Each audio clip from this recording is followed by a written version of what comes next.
Hey, how's it going, everyone? I'm right here setting up the stereo, this EZoneTronics stereo, and this is a 2006 Mitsubishi Evo 9.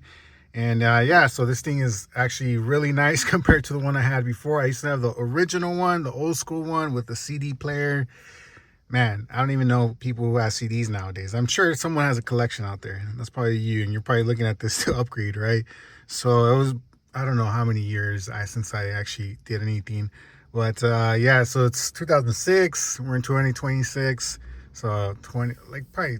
Well, I got this towards the end of last year, so but still, 20 years for something to update this.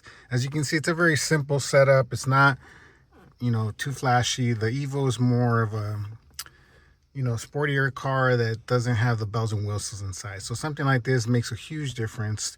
If you have an old school car, this is probably what you're looking at as well.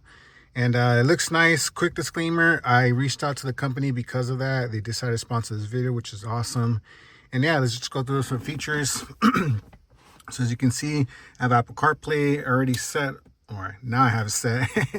And then, yeah, of course, most of us are going to use that for navigation and for all that purposes, right?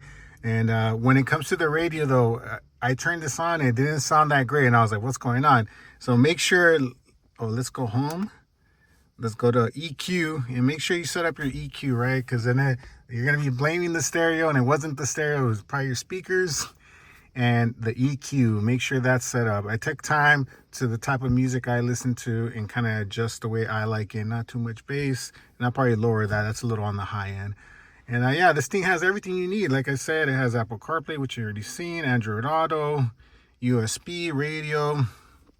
Has a couple options for the USB and the SIM card and auxiliary there.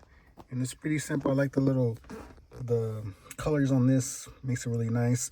This is not a pop-up display, you have to fold it out, but I just want to talk about that because I used to work for Audi for a number of years, and we had pop-up displays. Later on we went into just stationary screens, but one of those things with those pop-up displays, if they got damaged either going up or down, it costs an arm and a leg. So I know you're probably like, oh, this is not a pop-up one automatically and you got to pop it up yourself, but long term, if you think about long term, this is a better option, just because eventually that gets worn, anything moving gets worn out, and then once it breaks, you're throwing the whole thing away. You're not fixing it, right? By the time you end up fixing it, it's going to be like the price of the new one, right? So it's good that these are manually pop up. So that's another thing. And it was really simple to set up. It has an A and B connector.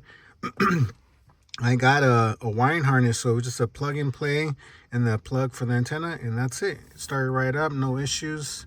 And yeah, if you know somebody that has like old school setup, you want to give them a gift, it's a great gift. But thank you guys, and EZoneTronics, thank you for them for sponsoring this video, and take care.